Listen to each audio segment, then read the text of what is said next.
İctimai televiziya və 4SIM-in birgə layihəsi. Sürücüsüz avtomobillər. Gələcəyin texnologiyası artıq bugün reallığa çevrilməkdədir. Avtonom nəqliyyat vasitələri təkcə avtomobil sənayesini deyil, bizim həyat tərzimizi də dəyişdirir. Amma bu texnologiya bizə nə vəd edir və bu sahədə ölkəmiz hansı mövqedədir? Bu suallara Radiasiya Problemləri İnstitutunun İnnovativ Tədqiqatlar qrupunun rəhbəri Namiq Heydərovla cavab tapacağıq. Avtonom nəqliyyat vasitələri dedikdə biz ümumiyyətlə onları ayıra bilərik bir insan daşıyan nəqliyyat vasitələri, hansı ki, hal-hazırda son zamanlarda da müşahidə edirik. Bunun üçün artıq bir neçə avtomobil zavodları özü hərəkət edə bilən taksilər, özü hərəkət edə bilən avtomobillər istehsal edirlər. Bir də pilotsuz uçuş aparatlarının avtonom rejimdə uçuş həyata keçirməsidir.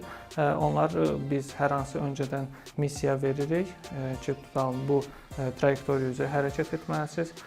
Deməli, o hərəkəti davam etdirir və qarşısına çıxan hər hansı bir maneədən özü yayınır, özü qərar verir. Avtonom nəqliyyat vasitələri süni intellekt, müxtəlif sensorlar, lidar, radar və kameralar vasitəsilə idarə olunur. Onlar insan müdaxiləsi olmadan təhlükəsiz və dəqiq hərəkət etmə qabiliyyətinə malikdir.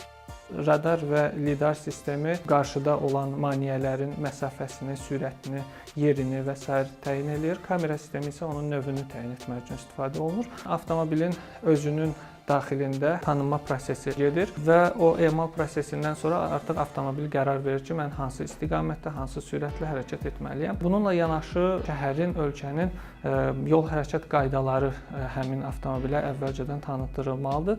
Ona görə də bu tip avtonom nəqliyyat vasitələri, belə desək, süni intellekt vasitəsilə çalışır. İlkin olaraq biz onu öyrətməliyik, sonra ondan hərəkəti tələb etməliyik. Avtonom nəqliyyat vasitələri insan səhvlərini minimuma endirir. Digər tərəfdən onlar nəqliyyat axınını optimallaşdıraraq tıxacları azalda və yanacağa qənaət edə bilər. Amma bu texnologiyanın tətbiqi müəyyən problemlərlə üzləşdiyindən hələlik sınaq mərhələsindədir. Lidar sensoru olsun və ya ultrasonik sensorlar olsun və s. kamera sistemi olsun, yağışlı, dumanlı, tozlu havalarda onlar normal rejimdə işləmirlər. Artıq o məsafəni düzgün təyin etməyə bilərlər. Sensorun özündə nasazlıq ola bilər, yanlış məlumat göndərə bilər. Deyək ki, avtonom nəqliyyat vasitələri hər hansı bir qəza törətdi. Onun cinayəti kimə məxsus olacaq? Yəni cinayət məsuliyyətini kim daşıyır? Ən böyük problemlərdən biri də strukturun, şəhərlərin quruluşunun ona uyğunlaşdırılmasıdır. Avtonom nəqliyyat vasitələrinin inkişafı sahəsində Azərbaycanda da müəyyən addımlar atılır. Ağıllı şəhər və ağıllı kənd layihələri, xüsusilə Qarabağın yenidən qurma işləri bu texnologiyanın tətbiqi üçün əlverişlidir.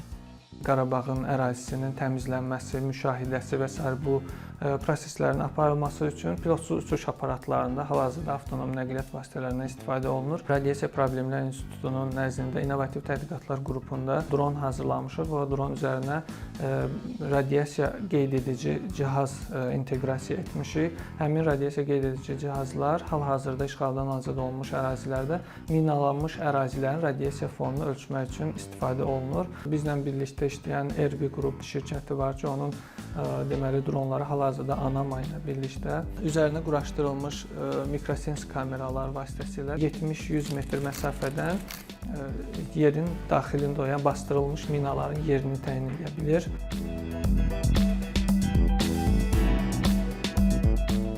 Beləliklə, avtonom nəqliyyat vasitələri gələcəyin sürücüləri kimi qəbul edilir. Amma bu texnologiya bizim gündəlik həyatımıza necə təsir edəcək? Ölkəmiz bu texnoloji inqilabın bir parçasına çevrilə biləcəkmi? Bütün bu suallar yaxın gələcəkdə öz cavabını tapacaq. Aydın olansa odur ki, texnologiya irəlilədikcə həyatımız da dəyişəcək.